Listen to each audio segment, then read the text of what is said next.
So hello everyone and welcome back to another very important video session from your own channel Ozone Classes. My name is Vipin Kumar Sharma and I am your biology mentor.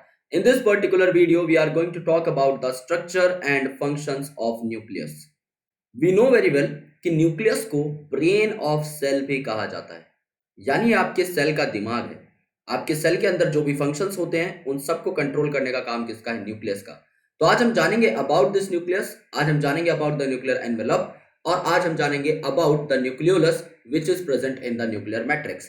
So let's proceed in this video and let's understand about each and everything. So guys, अभी तक अगर आपने मेरे Telegram channel को join नहीं किया है तो प्लीज कर लीजिए। ओजोन क्लासेस नाम से आपको टेलीग्राम पर मेरा चैनल मिल जाएगा या फिर लिंक डिस्क्रिप्शन में भी है, आप लोग जाकर कनेक्ट हो सकते हैं। अगर आपने मेरे दूसरे बैकअप चैनल ओजोन क्लासेस 2.0 को सब्सक्राइब नहीं किया है तो प्लीज कर लीजिए, लिंक आपको इसका भी डिस्क्रिप्शन में मिल जाएगा। और अगर आप इंस्टाग्राम पर हैं, दोस्ती यारी बातचीत करना चाहते हैं तो please make sure that you follow me upon Vipin Sharma biology which is my official Instagram ID. प्रयास बैच का एक और लेक्चर, इसके बाद जस्ट हम क्रोमोसोम करने वाले हैं और आपका पहला चैप्टर क्लियर हो जाएगा, पहला चैप्टर कंप्लीट हो जाएगा, जिसके बाद हम फर्दर थोड़ी फास्टर पेस पर आगे बढ़ सकते हैं। बिकॉज सेल में हम लोग इंडिविजुअल टॉपिक वाइज चल रहे हैं तो उसको मेंटेन करना बहुत जरूरी है, लेकिन इसके बाद हम उस तरीके से चलेंगे जैसा कि मैंने आपको एनसीईआरटी का जो प्लानर वीडियो था उसमें बताया था कि एनसीईआरटी के टॉपिक के हिसाब से हम चलेंगे, जहां पर हमें जरूरत होगी वहां पर हम टॉपिक्स को बाइफरकेट कर लेंगे।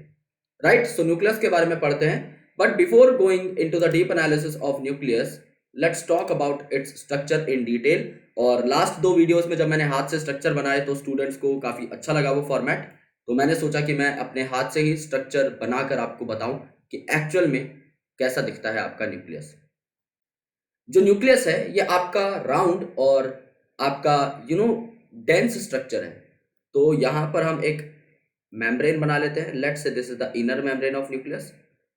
Okay, let's say that it is the inner membrane of nucleus and इसके ऊपर आपकी एक और मेम्ब्रेन रहेगी जिसे आप बोल देंगे आउटर मेम्ब्रेन ऑफ न्यूक्लियस।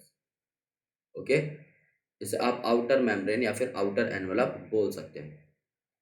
तो इस न्यूक्लियस के अंदर जो भी सामान प्रेजेंट होता है इसको आप लोग बोलते हैं मैट्रिक्स। सो यहाँ पर जो आपका मैट्रिक्स है उसे आप न्यूक्लियर मैट्रिक्स बोल देंगे, because it is a matrix of nucleus, so it is very very obvious. ये आपका इनर न्यूक्लियर एनवेलप है, ये आपका आउटर न्यूक्लियर एनवेलप है। इनर न्यूक्लियर एनवेलप और आउटर न्यूक्लियर एनवेलप के बीच में कुछ स्पेस प्रेजेंट होता है, कुछ जगह प्रेजेंट होती है, जिसको आप क्या बोलते हैं? इसको आप लोग बोल सकते हैं इंटर मेम्ब्रेनस स्पेस, यानी आपके दो मेम्ब्रेन के बीच का स्पेस इंटर मेम्ब्रेनस स्पेस, या फिर आप इसे बोलते हैं पेरी न्यूक्लियर स्पेस, यानी न्यूक्लियस के चारों ओर का स्पेस। तो इसे आप पेरी न्यूक्लियर स्पेस भी बोलते हैं। इंपॉर्टेंट चीज क्या है? इंपॉर्टेंट है इसके डायमेंशंस। अगर आप इसके डायमेंशन देखेंगे तो 10 to 50 नैनोमीटर आपका इसका डायमेंशन होता है, जो कि पूछा जाता है आप लोगों से। इसके बाद इस न्यूक्लियर मैट्रिक्स के अंदर क्या होगा? आपके न्यूक्लियस के अंदर सबसे इंपॉर्टेंट चीज क्या प्रेजेंट हो सकती है? ऑब्वियसली और डीएनए। लेकिन जब आप बात करते हैं इंटरफेज के न्यूक्लियस की, यानी अगर समझ लीजिए न्यूक्लियस इंटरफेज में है, यानी ये रेस्टिंग स्टेट में है, ये अभी डिवाइड नहीं कर रहा है, तो ये आपके कंडेंस्ड स्टेट में नहीं मिलेगा, ये आपके क्रोमोसोम की फॉर्म में नहीं मिलेगा, ये क्रोमेटिन की फॉर्म में मिलेगा। क्रोमेटिन मतलब ये आपका इस तरीके से जो है एक्सटेंडेड वे में खुला पड़ा हुआ है। क्रोमोसोम कैसा दिखता है? क्रोमोसोम आपका वेल पैक्ड होता है। यहाँ पर आपका सेंट्रोमियर होता है, यहाँ पर आपकी क्रोमेटिड्स होती हैं, इसके अंदर आपका डीएनए पैक होता है। अगर ये आपका क्रोमोसोम है तो इसके अंदर इस तरीके से आपका डीएनए जो है आपका पैक्ड होता है। लेकिन यहाँ पर ऐसी अरेंजमेंट नहीं देखने को मिल रही। It is not chromosome, it is chromatin. ये आपका एक्सटेंडेड फॉर्म होता है, इसमें डीएनए आपका खुला पड़ा हुआ है। It is the extended form, right? This is very important point to be understood. और क्रोमेटिन एक पैक्ड फॉर्म नहीं है, एक्सटेंडेड है, तो यहाँ पर जो है ये इंटरेक्ट करता है काफी सारी चीजों के साथ, जैसे कि मल्टीपल प्रोटीन्स।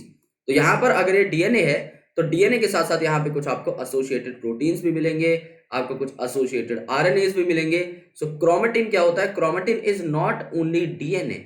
यहाँ पर डीएनए के साथ साथ आपका मेजर कंटेंट प्रोटीन का भी होता है और माइन्यूट कंटेंट आपको आरएनए का भी देखने को मिलता है। तो कोई आपसे पूछ ले व्हाट इज क्रोमेटिन, तो आप सिर्फ डीएनए नहीं बोलेंगे, इट्स अ कॉम्प्लेक्स जिसमें आपके प्रोटीन वगैरह भी पाए जाते हैं। तो सबसे पहली चीज आपको मिली आपका डीएनए। देन यहां पर आपका एक स्ट्रक्चर प्रेजेंट होता है जो कि डेंसली स्टेन्ड होता है, और इसको आप किस नाम से बुलाते हैं? इसको आप लोग बुलाते हैं न्यूक्लियोलस। ओके, इसको आप लोग न्यूक्लियोलस बुलाते हैं। अब ये जो न्यूक्लियोलस है इसके ऊपर कोई मेम्ब्रेन नहीं होती, तो ये कैसा है, न्यूक्लियोलस आपका नॉन मेम्ब्रेन बाउंड ऑर्गेनेल है, नॉन मेम्ब्रेन बाउंड। इसके ऊपर सिंस कोई मेम्ब्रेन नहीं होती तो ये कैसा होता है, ये आपका कंटिन्यूअस होता है with the this particular matrix, this nuclear matrix. यानी आपका जो न्यूक्लियोप्लाज्म है, जैसे सेल में आपका साइटोप्लाज्म होता है, वैसे न्यूक्लियस में आप इसे मैट्रिक्स को न्यूक्लियोप्लाज्म बोल सकते हो। तो न्यूक्लियोप्लाज्म के साथ कंटिन्यूअस होता है आपका न्यूक्लियोलस। ओके, और ऐसा क्यों? ऐसा इसलिए क्योंकि न्यूक्लियोलस के ऊपर कोई वेल डिफाइंड मेम्ब्रेन नहीं है। अगर इसके ऊपर कोई वेल डिफाइंड मेम्ब्रेन नहीं है तो जाहिर सी बात है कि ये आपका एक्सचेंज शो कर सकता है बचे हुए न्यूक्लियोप्लाज्म के साथ। ओके, सो ये भी आपका इंपॉर्टेंट है। Second important thing about the nucleolus is कि ये आरआरएनए सिंथेसिस में बहुत ज्यादा एक्टिवली इन्वॉल्व होता है। इसीलिए हमने देखा था कि ये उन सेल्स में ज्यादा पाए जाएंगे, यानी समझ लीजिए एक सेल है जो प्रोटीन सिंथेसिस में बहुत एक्टिवली पार्टिसिपेट करता है, तो उस सेल के अंदर क्या होगा, एक ऐसा सेल जो प्रोटीन सिंथेसिस में एक्टिवली पार्टिसिपेट करता है, उसमें आपको बड़े यानी कि ह्यूज न्यूक्लियोलस देखने को मिलेंगे, प्लस आपके मैनी यानी बहुत सारे न्यूक्लियोलस देखने को मिलेंगे। क्यों? क्योंकि ये बहुत सारे जो न्यूक्लियोलस होंगे मेरे दोस्त, ये ज्यादा से ज्यादा आरआरएनए बना पाएंगे, और ये आरआरएनए आपका प्रोटीन के साथ मिलकर क्या बनाता है, राइबोसोम बनाता है।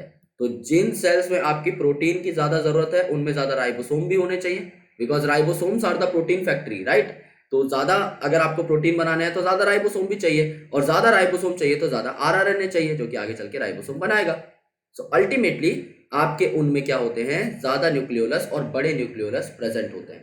तो ये आपका स्ट्रक्चर है, you need to just understand this structure very well, कि आपकी दो एनवेलप्स हैं, दो मेम्ब्रेन्स हैं आपकी न्यूक्लियस के ऊपर, that is outer membrane, inner membrane, जिनके बीच के स्पेस को आप क्या कहते हैं, पेरी न्यूक्लियर स्पेस बोलते हैं, इंटर मेम्ब्रेनस स्पेस बोलते हैं, जिसकी डायमेंशन 10 to 50 नैनोमीटर होती है।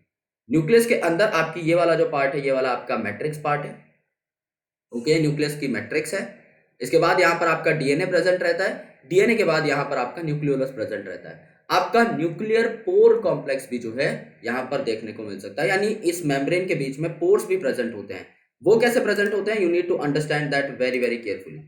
ओके, एक बार हम स्क्रीन ले लेते हैं। ऑलराइट, सो यहाँ पर देखो आपकी दो मेम्ब्रेन्स थी, कौन कौन सी थी, ये आपकी आउटर मेम्ब्रेन और ये आपकी इनर मेम्ब्रेन। अब क्या हुआ, ये जो है मेम्ब्रेन ये आपस में फ्यूज हो गई, आउटर और इनर आपस में फ्यूज हो गई, आउटर और इनर आपस में फ्यूज हो गए, तो बीच का जो रीजन है ये आपको गायब होता हुआ दिखाई दे जाएगा। सो अल्टीमेटली क्या होगा, यहाँ पर ये आपकी outer membrane, it fuse with the inner membrane, and this is your outer membrane, it fuse with the inner membrane. तो इनके बीच में क्या बन जाएगा, गैप बन जाएगा। समझ लो ये आपका साइटोप्लाज्मिक रीजन है, ये आपका साइटोप्लाज्मिक रीजन है, और ये आपका न्यूक्लियर रीजन है। तो क्या हो जाएगा दोस्त, यहाँ पे इनके बीच में एक्सचेंज होना स्टार्ट हो जाएगा। यानी समझो कि यहाँ पर आपका कोई आरएनए है, इस आरएनए को ट्रांसलेट करने के लिए आपको इसे साइटोप्लाज्म में भेजना पड़ेगा। यानी ये जो आरएनए है जब ये प्रोटीन बनाएगा तो इसके लिए इसे साइटोप्लाज्म में जाना जरूरी है। तो ये आरएनए आपका ट्रांसफर हो जाएगा फ्रॉम दिस न्यूक्लियर पोर, और ये प्रोटीन बना लेगा वाया ट्रांसलेशन। नाउ ये जो प्रोटीन है, न्यूक्लियस की भी तो इसकी जरूरत होगी, तो ये प्रोटीन जो है अंदर आ जाएगा via this nuclear pore complex again. तो ये जो प्रोटीन है ये यहाँ पर ट्रांसफर हो गया। यानी न्यूक्लियर पोर का काम क्या है, या न्यूक्लियर पोर कॉम्प्लेक्स का काम क्या है, आपका दोनों डायरेक्शन में ट्रांसफर। ये आपका पास्ट ईयर क्वेश्चंस में पूछा जा चुका है कि न्यूक्लियर पोर कॉम्प्लेक्स किस डायरेक्शन में ट्रांसफर कराता है, cytoplasm to nucleus, nucleus to cytoplasm, या फिर बोथ ऑफ द डायरेक्शन। अब आपका आरएनए है तो वो बाहर जाएगा आपका एनपीसी के थ्रू, यानी न्यूक्लियर पोर कॉम्प्लेक्स के थ्रू, और जो प्रोटीन बने हैं वो अंदर आएंगे वाया द सेम एनपीसी और द न्यूक्लियर पोर कॉम्प्लेक्स। सो ये दोनों ही बातें अपने आप में ठीक है। So both the directions will be the correct answer. अब हम ऑलरेडी काफी सारा जान चुके हैं, इनके बारे में थोड़ी बेसिक आउटलाइन जो है हम देख लेते हैं। सारी चीजें हम लोग क्योंकि स्ट्रक्चर में समझ चुके हैं तो हमें कुछ ज्यादा याद नहीं करना पड़ेगा। न्यूक्लियस जो था इसे डिस्कवर किन्होंने किया था, इन्हें रॉबर्ट ब्राउन ने डिस्कवर किया था 1831 में। ये जो बात है हम इनिशियल लेक्चर में कर चुके थे, जहां पर हमने सारे साइंटिस्ट का इंट्रोडक्शन लिया था। जो मटेरियल है न्यूक्लियस का, यानी जो क्रोमेटिन है, इसे आप बेसिक डाइज से स्टेन कर सकते हो, यानी इनकी ज्यादा एफिनिटी होती है बेसिक डाई से स्टेन होने की। तो इस मटेरियल को आपने क्या बोला, क्रोमेटिन। और ये जो क्रोमेटिन नाम दिया था ये फ्लेमिंग साहब ने दिया था। ये क्वेश्चन अगले साल पूछा जा सकता है, बिकॉज इस बार भी 2020 में साइंटिस्ट के नाम पर 2 क्वेश्चन आपके आए थे। Okay, von Baer and Morgan. तो जाहिर सी बात है आपके क्रोमेटिन का नाम किन्होंने दिया था, ये जो क्वेश्चन है ये भी आपका आ सकता है, और फ्लेमिंग इसका आंसर होगा। जब न्यूक्लियस आपका रेस्टिंग स्टेट में प्रेजेंट होता है, यानी अगर न्यूक्लियस आपका इंटरफेज में है, तो न्यूक्लियर मटेरियल आपका क्रोमोसोम की फॉर्म में कभी पैक्ड नहीं होता। मैंने आपको बताया था एक्सटेंडेड फॉर्म में प्रेजेंट रहेगा, इस तरीके से ये खुले हुए फॉर्म में प्रेजेंट रहेगा। ओके, सो ये जो खुला हुआ फॉर्म है जिसे आप क्रोमेटिन बोल रहे हो, ये न्यूक्लियोप्रोटीन है बेसिकली। यानी यहाँ पे न्यूक्लिक एसिड तो है ही, यहाँ पे मेजॉरिटी ऑफ द डीएनए और कुछ आरएनए पार्टिकल्स तो है ही, इसके साथ यहाँ पर प्रोटीन भी एसोसिएटेड है जो किसकी पैकिंग में हेल्प करता है। ओके, तो न्यूक्लिक एसिड यहाँ पर है, majority of the nucleic acid is DNA, some part is of RNA and protein भी यहाँ पर इन्वॉल्व है। तो इस फाइबर को आप लोग क्या कहते हो, क्रोमेटिन बोलते हो। देन न्यूक्लियस के अंदर क्रोमेटिन तो प्रेजेंट है, इसके अलावा आपका न्यूक्लियर मैट्रिक्स प्रेजेंट है जिसे आप न्यूक्लियोप्लाज्म कह रहे थे, एंड आपकी एक या एक से ज्यादा स्फेरिकल बॉडीज प्रेजेंट होती हैं जिन्हें आप न्यूक्लियोलस कह रहे थे, जो कि एक्टिवली आरआरएनए को सिंथेसाइज करती है। एक या एक से ज्यादा भी हो सकती है डिपेंडिंग अपॉन कि आपका सेल किस तरीके का है। समझ लो सेल में प्रोटीन की सिंथेसिस उतनी ज्यादा नहीं हो रही या फिर नहीं होनी चाहिए, वो सेल उस टाइप का है ही नहीं जिसे बहुत एक्टिवली प्रोटीन सिंथेसाइज करना है, तो उसमें न्यूक्लियर प्रेजेंट होंगे, मोस्ट प्रोबेबली आपका एक ही प्रेजेंट रहेगा। लेकिन अगर समझ लो एक ऐसा सेल है जिसको एक्टिवली प्रोटीन सिंथेसाइज करना होता है, तो उसमें एक से ज्यादा न्यूक्लियोलस और बड़े साइज के न्यूक्लियोलस प्रेजेंट हो सकते हैं। जब इलेक्ट्रॉन माइक्रोस्कोपी का आविष्कार हुआ, तो न्यूक्लियर एनवेलप को साइंटिस्ट ने देखने की कोशिश की, और जब न्यूक्लियर एनवेलप उन्होंने देखा तो उन्हें पता लगा कि दो मेम्ब्रेन्स का न्यूक्लियर एनवेलप जो है यहां पर बनता है, और इन दोनों मेम्ब्रेन के बीच का जो स्पेस है जिसे हम इंटर मेम्ब्रेनस स्पेस या फिर पेरी न्यूक्लियर स्पेस कह रहे थे, ये आपका 10 to 50 नैनोमीटर है। इस पॉइंट के बारे में भी हम बात कर चुके थे। ये आपका बैरियर बनाता है between materials present inside the nucleus and that of cytoplasm, यानी आपके न्यूक्लियस और साइटोप्लाज्म के मटेरियल्स को बहुत आसानी से एक्सचेंज नहीं होने देता। जहां जहां पर पोर्स हैं सिर्फ वहीं से ये चीजें एक्सचेंज हो पाएंगी। आउटर मेम्ब्रेन जो न्यूक्लियस की है, ये आपका एंडोप्लाज्मिक रेटिकुलम के साथ, इनफैक्ट रफ एंडोप्लाज्मिक रेटिकुलम के साथ कंटिन्यूअस होता है। जब भी हम लोग बात करते हैं एंडो मेम्ब्रेन सिस्टम की, तो मैं हमेशा एक डायग्राम बनाता हूं, एंड आई होप आपको वो डायग्राम याद भी होगा। मैं हमेशा सबसे पहले क्या ड्रॉ करता हूं, आपका न्यूक्लियस ड्रॉ करता हूं। ये आपके इनर मेम्ब्रेन ऑफ न्यूक्लियस है, इनर एनवेलप, ये आपका आउटर एनवेलप ऑफ न्यूक्लियस। अब यहां पर दोस्तों इसके साथ आपका अटैच होगा एंडोप्लाज्मिक रेटिकुलम।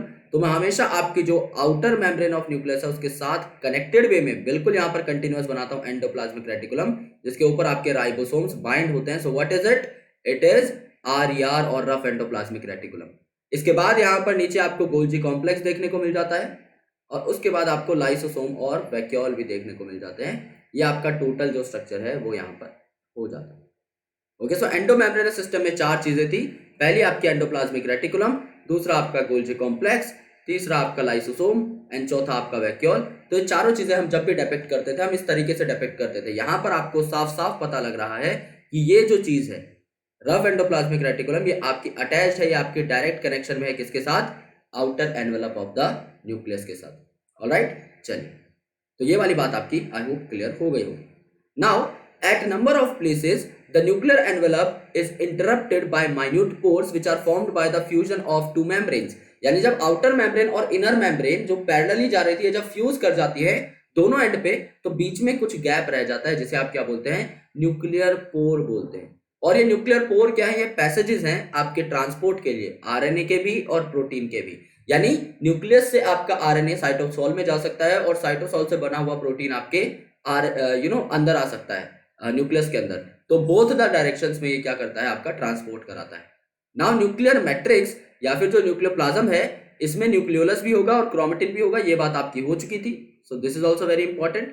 अब न्यूक्लियोलस जो है ये आपके स्फेरिकल स्ट्रक्चर है, ओके, जिनका कंटेंट है न्यूक्लियोप्लाज्म के साथ कंटिन्यूएशन में। क्यों, क्योंकि आपका जो न्यूक्लियोलस है इसके ऊपर कोई मेम्ब्रेन नहीं है, तो ये आपका कंटिन्यूअस वे में प्रेजेंट होता है आपके न्यूक्लियोप्लाज्म के अंदर, because it is not a membrane bound structure. ये बात आपको याद होनी चाहिए।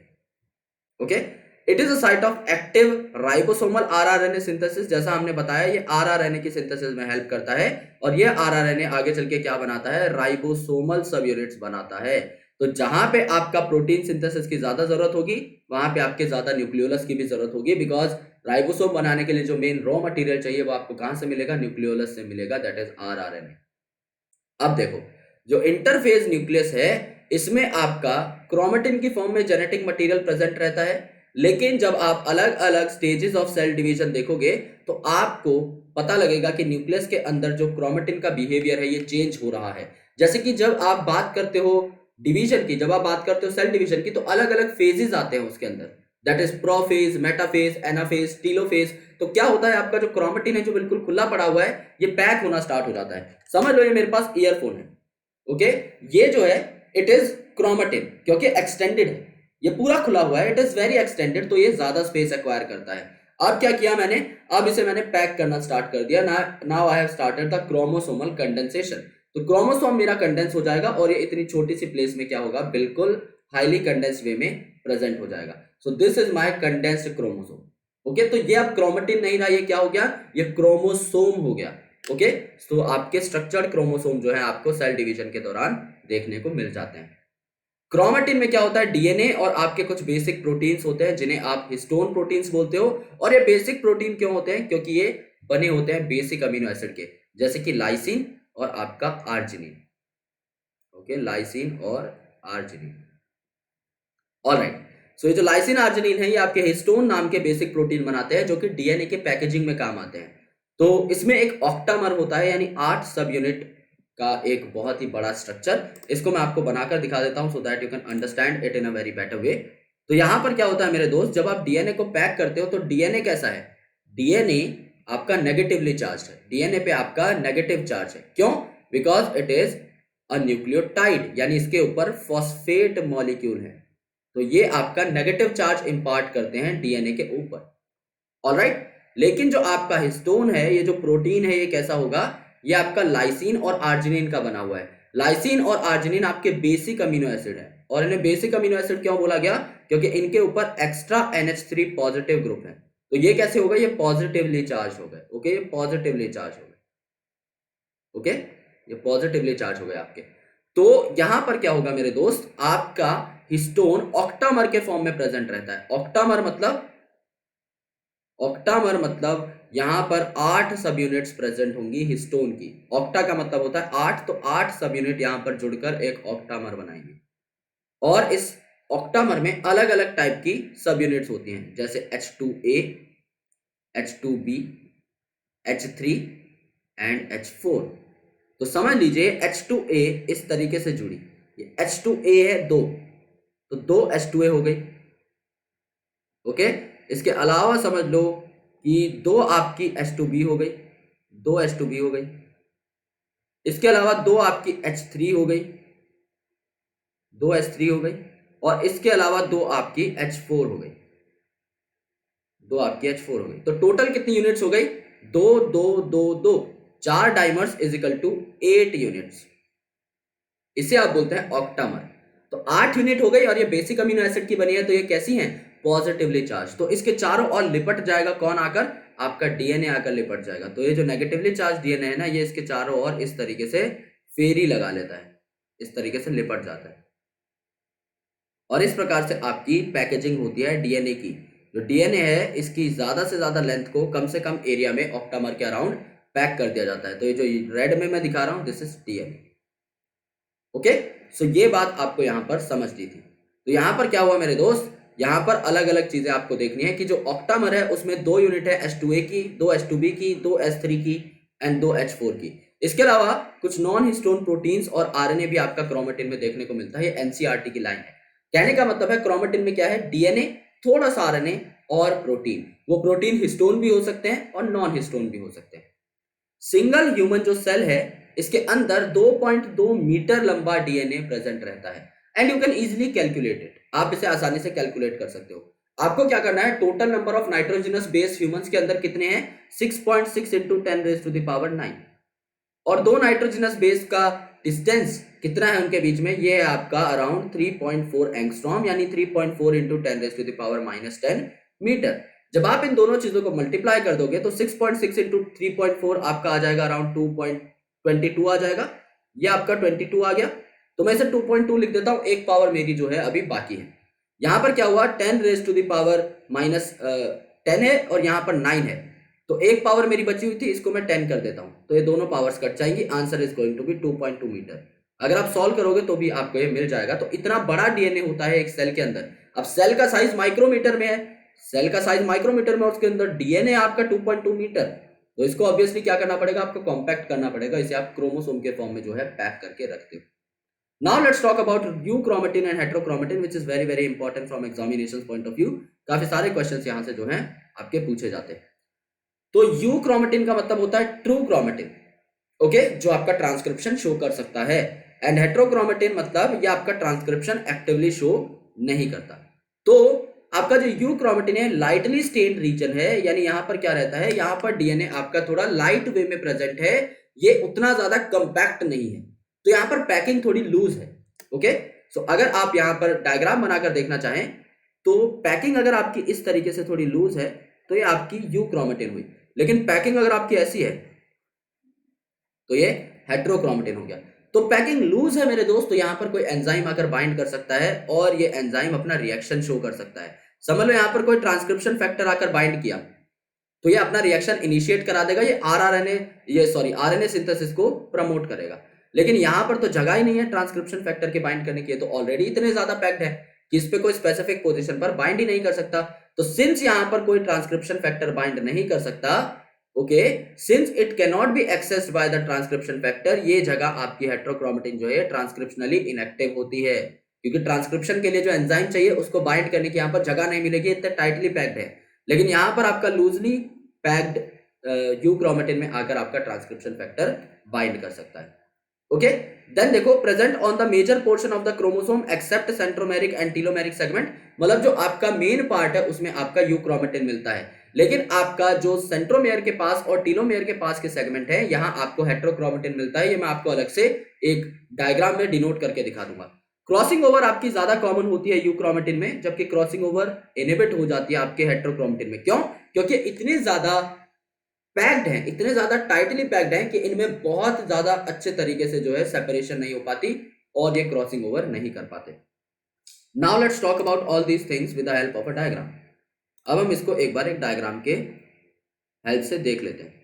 समझ लीजिए ये आपका एक क्रोमोसोम, तो ये इसका सेंट्रोमियर हो गया, that is the central part, okay. इसके बाद ये आपकी आर्म है क्रोमोसोम की, ये आपकी आर्म है, ये आपकी आर्म है और ये आपकी आर्म है।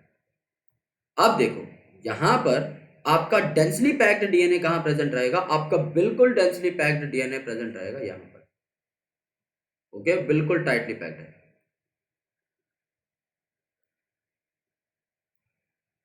सो इसको आप ऐसे भी मार्क कर सकते हो कि इतना टाइटली पैक्ड है कि आपको इसके ग्रूव्स दिख भी नहीं रहे हैं, जबकि आपका बीच में जो डीएनए रहता है ये आपका थोड़ा लूजली पैक्ड रहता है, ये आपका लूजली पैक्ड रहता है इस तरीके से। तो since it is loosely packed, ये जो सेंटर वाला डीएनए है, हर आर्म के सेंटर पे जो डीएनए प्रेजेंट है इसके ऊपर ट्रांसक्रिप्शन फैक्टर भी बाइंड कर सकते हैं। तो ये वाला जो यूक्रोमेटिन है ये क्या होगा, ट्रांसक्रिप्शनली एक्टिव होगा, यहाँ पे ट्रांसक्रिप्शन फैक्टर आके बाइंड करेंगे, यहाँ पर आपके रिकम्बिनेशन भी हो पाएगी यानी क्रॉसिंग ओवर भी हो पाएगी, ओके। ये आपका लूजली स्टेन्ड है, ये दिख ही रहा है आपको लूज, क्योंकि आपका बहुत अच्छे तरीके से थोड़ा लूज वे में पैक्ड है। सो ये आपकी इंपॉर्टेंट प्रॉपर्टीज यहाँ पर होती हैं और ये आपका सेंटर में प्रेजेंट है, यहाँ पर एक आर्म के सेंटर पे। ये वाला जो पार्ट है इसे आप सेंट्रोमियर बोलते हैं, तो जो सेंट्रोमियर के पास और ये वाला जो आपका टीलोमेरिक सेगमेंट है बिल्कुल टेल के पास, इसे आप क्या बोलते हैं, इसे आप हेटेरोक्रोमेटिन बोलते हो। और हेटेरोक्रोमेटिन की प्रॉपर्टीज जस्ट यूक्रोमेटिन से अपोजिट है, इतना टाइटली पैक्ड होता है कि यहाँ पे क्रॉसिंग ओवर नहीं हो पाती, इतना टाइटली पैक्ड है कि यहाँ पर ट्रांसक्रिप्शन फैक्टर्स आप क्या कर बाइंड नहीं कर पाते, तो ट्रांसक्रिप्शनली इनएक्टिव है ये आपका इतना ज्यादा टाइट पैक है कि ये लूज नहीं, आपका टाइट बाउंड दिखता है आपको, ओके। तो ये सारी चीजें आपकी हेटेरोक्रोमेटिन के बारे में। So I hope this is clear, I hope आपको न्यूक्लियस समझ में आया होगा। एंड थोड़ा ज्यादा डिटेल में ले गए हम इसको, but still it is fine because lecture series उस हिसाब से चल रही है, so it's good for us. So guys अगर आपको ये वीडियो पसंद आई हो तो आप इस वीडियो को लाइक कर सकते हैं, हमारे चैनल को आप सब्सक्राइब कर सकते हैं so that you never miss an update from ozone classes. आप मेरे सेकंड चैनल ओजोन क्लासेस 2.0 को जाकर विजिट कर सकते हैं, लिंक डिस्क्रिप्शन में है, और आप मेरे टेलीग्राम चैनल को भी ज्वाइन कर लीजिए so that you will never miss any update from my and. Thank you so much guys, lots of love, we'll surely catch you in the next video. Thank you.